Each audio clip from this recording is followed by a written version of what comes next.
Yes, Commissioner? You want to know about natural hollow spaces in the Earth. Got it. To the lab.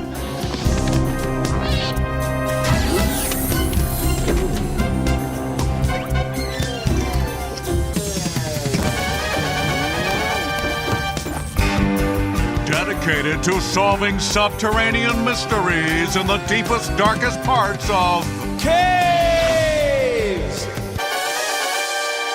Bill Nye the Science Guy. Bill Nye the Science Guy. Bill Nye the Science Guy. Science rules. Bill Nye the Science Guy. Inertia is a property of matter. Bill Nye the Science Guy. T minus 7 seconds. Bill Nye the Science Guy. Brought to you by Stalactite Interior Designs. Fine crafts for your home, lovingly created the old-fashioned way. One drip at a time. We live where we can see. We live where the sun shines. But there are places all over the world where there's hardly any sunshine at all. They're not up where we live. No, they're deep, deep in the earth. They're caves. There are all kinds of caves with all kinds of living things in them. Caves form wherever material, or rock or ice, gets carried away from an underground space stiff enough to support a roof. So, there are caves under ice, caves under water, and caves underground. Caves can be almost anywhere. Take a look at this. It's our underground cave formation simulation model of science.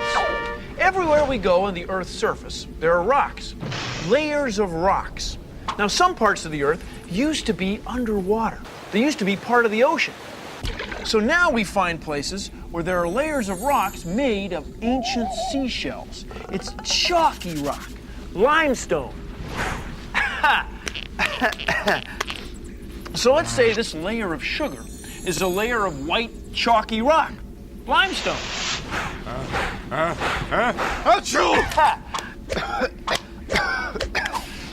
Now, when the ground gets soaked with water, like after it's been raining off and on for 300,000 years, the water flows through the ground like a river.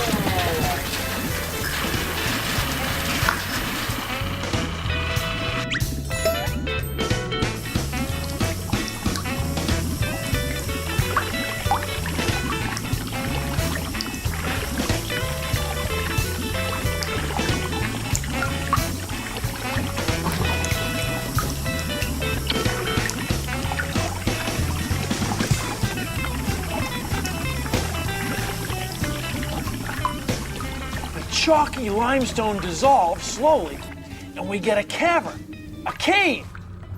Now, wherever water can get in, there's usually a hole or an entrance. If water can get in, living things can get in and start living in special ecosystems. We get bats, bacteria,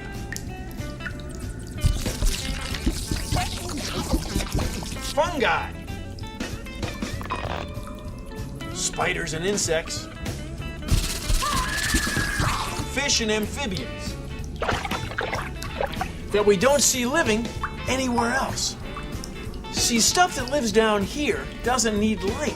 And with all that rock and dirt for a roof, caves are insulated. The temperature stays about the same all year round. Caves are wild. They're cool. Well, they're constant, really. That's what makes them so fascinating. Things in caves change so slowly that if you made a footprint, it could be there for 200,000 years. That's why I find this part of the lab so fascinating.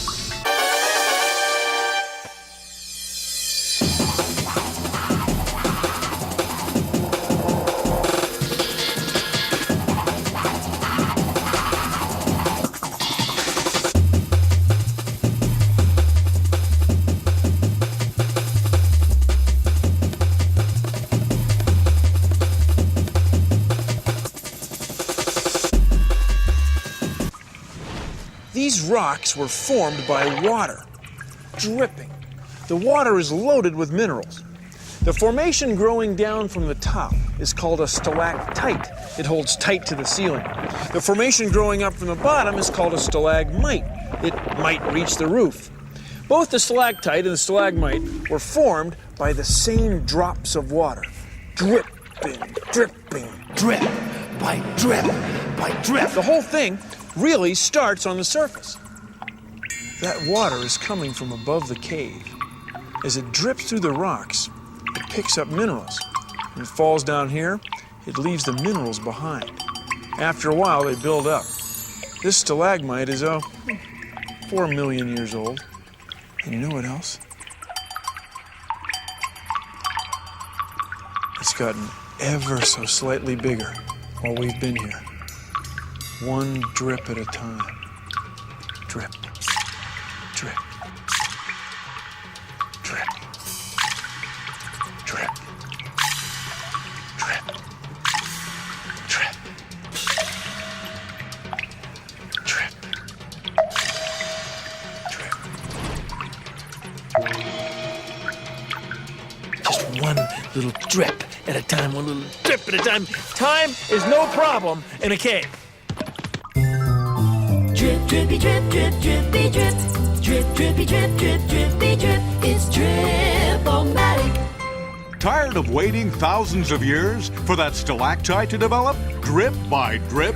Now you can create your own stalactites in your very own home in a fraction of the time with Cave Co's Drip-O-Matic. Drip, drippy, drip, drip, drippy, drip. Drip, drippy, drip, drip, drippy, drip. It's Drip-O-Matic from Keiko. You can make your own stalactite at home. Cool. You might need an adult to help you. I don't know many. Boil a small pot of water and let it cool down for a couple of minutes. All right. Pour some into a really thick glass like this, half filled with Epsom salts. I think I'll soak my feet in that. Keep stirring the Epsom salts into the water until it's all dissolved. Wow.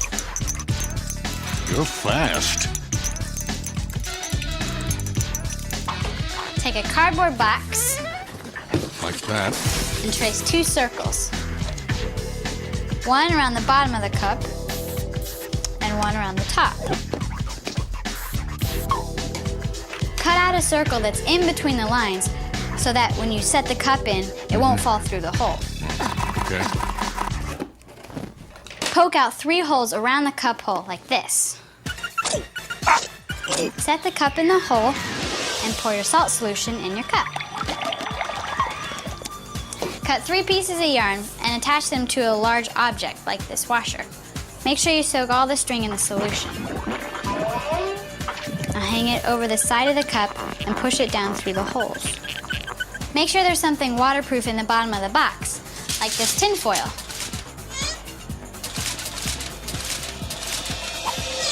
You'll have to watch your experiment for a few days. Every day the salt water will run out of the cup through the string. The water evaporates, but the salt stays put, forming your stalactite. Pretty cool, huh? I guess. Try it!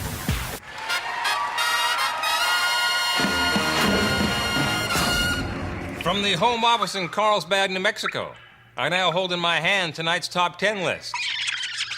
The top 10 things overheard in the cave. Number 10, drip, drip, drip. Who left the water running? Number 9, I may be blind as a bat. Wait a minute, I am a bat. They're all different kinds of caves, but they're not all underground. This is a cave. It's a lava tube. A lava tube! Well, yeah, it's under the water. This is a cave. It's under ice. It's an ice cave. It was formed by this stream. Ice caves form in glaciers, slowly moving rivers of solid ice. And under them, and they usually have a stream flowing through them, the warmth of the flowing liquid water melts a tube in the glacier, and we get a cave, an ice cave. They're cold. Ice. Some caves are formed by fire. Hot lava. When a volcano erupts, hot molten rock, lava, flows out of it. Sometimes while the lava is flowing, the surface cools to form a roof, while the lava flows underneath.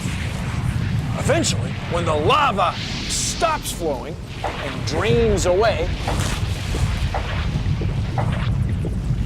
we end up with a tube, a lava tube, a cave formed by fire. Lava, hot, ice, cold, hot, cold, caves,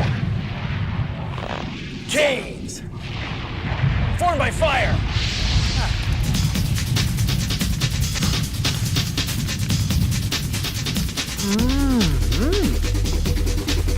Science! Science! Science! You are watching Cave TV, the best underground broadcaster in the dark. If you're going to spend all winter in a cave without eating, try hibernation. What kinds of creatures live in caves? Let's go to the chart. Bill, over here. The chart. Yeah. First, you've got your troglodytes. It's from old Greek words that mean cave outsider or cave guest, if you will. I will. So bats fly around outside the cave all night and come into the cave during the day to sleep. Go to sleep. And bears spend most of the year outside of the cave, but they go into the cave in the winter to sleep, to hibernate. Now, birds, skunks, and moths, Who?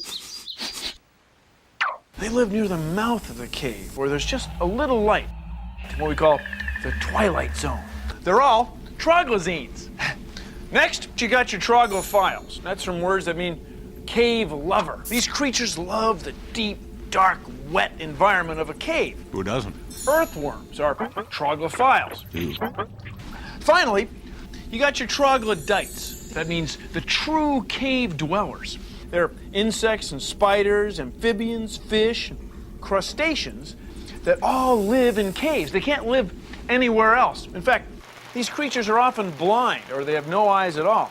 And they often have no color or pigment in their skin or shells. See, they're all cave creatures. Like, I'm a cave guest. Troglodytes. Come on. I love caves Troglophiles. because of all the cool things that live there. Hello. Troglodytes. Oh, my! It's a giant freshwater crustacean Bill. with no pigment in its shell. Better run! Run! Bill.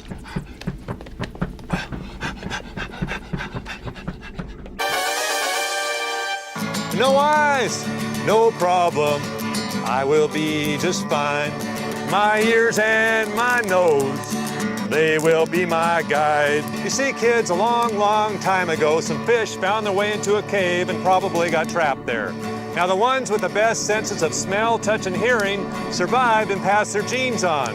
They're best equipped to deal with it because they can't see. So after millions of years of evolution, they became blind cave fish. Do you hear me? Blind cave fish.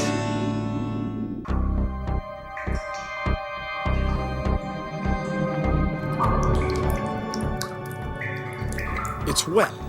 It's cool. It's dark. We're in a cave. And the temperature and the humidity is always about the same all year round.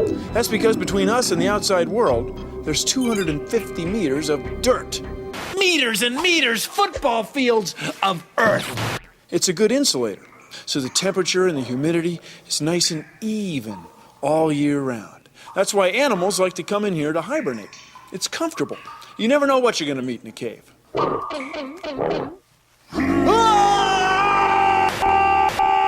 And now for our 5-day forecast for the subterranean Darkland. Monday, the cave will be 12 degrees Celsius, damp and dark. Tuesday will be 12 degrees, dark, with a high probability of dampness. Wednesday morning starts off a chilly low of 12 degrees, peaking to a high of 12 degrees with a 0% chance of sun. And on Thursday will be 12 degrees, damp and dark. On Friday, you're going to want some fresh batteries for your flashlights because it's going to be 12 degrees, damp and dark. That's our 5-day forecast. Tune in next week when we'll play this report over again and again and again. Don't be a fool. Cave TV is cool. Really, we mean it. The temperature is a steady. The temperature hardly ever changes in here. No, it's like, Caves are natural hollow spaces in the earth. Some are on rocks, some are on ice, and some are underwater. But almost all of them are really dark. Which isn't so bad, because then I don't have to look at your ugly face. Hey, who you calling ugly? No, who you calling ugly? You? Man. Deep in a cave, there's no sunshine. So how can anything live down there? Well, please consider the following. See those birds? Well, they're not birds. They're bats. They live in the cave, and they come up on the surface at night to look for food. We say they're nocturnal. That means going about your business at night. And their business is eating, mostly. 500,000 bats, tons of insects every night. It's all-you-can-eat insect night above the Chihuahuan Desert.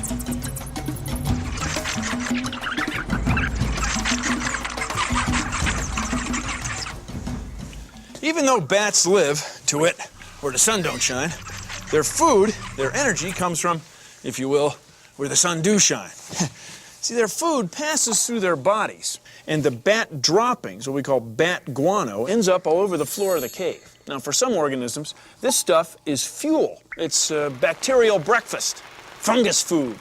See, those organisms feed on the organic material, the stuff from the organisms, the insects, that the bats have eaten. And then other living things feed on the bacteria and fungus, things like cave insects, or maybe even amphibians and fish. Bats go out there, they go out there, sometimes at 100 kilometers an hour. They eat a few tons of insects every night, and they bring that organic material down here. And that allows you, the fungus, the bacterium, that allows you to party. That allows you to have your place in the cave ecosystem. It's a whole ecosystem that starts with the bat guano. So even though bats are active flying at night, they get their energy from up there. Energy. They get their energy from up here, where the sun shines all day. Energy. And they carry that energy deep into the darkness. Down into the darkness. Deep into the darkness. Down into the darkness. They bring life to the cave. They're busy. Busy as bats. Thank you for joining me on Consider the Phone. Number 3. That's good guano. Number 2, hey, you Ozark blind salamander, you may not have eyes, gills, or pigment, but you sure got spunk. And the number 1 thing overheard in the cave.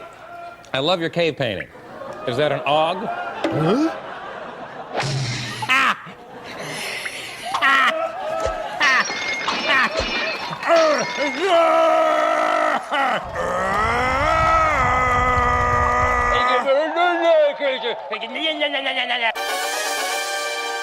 As you may know, this is a cave, okay? And you're saying caves are dark and cold and I don't want to be involved in caves. Okay, because caves are scary and spooky.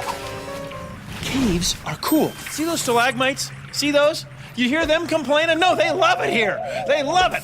Look, stalagmites were made for this place. No, wait, what I mean is this place made stalagmites. See, you'll never find a stalagmite like that with the sort of vampire drippy stuff. You're never going to find that on the surface. A hollow space that's under the ground. In lava, ice, and limestone they're found. They're caverns, caves and caverns.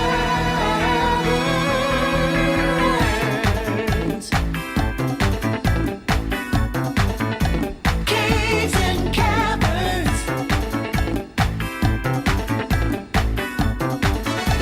Caves and caverns. It's a cave thing, yeah, yeah.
Well, that's our show. Thanks for watching.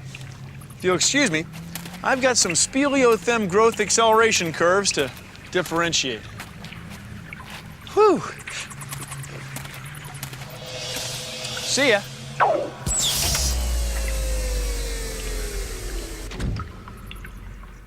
Produced in association with the National Science Foundation. Wonder where this one leads. Sometimes the flow of the lava is Yeah, I was trying to shake the snow off my.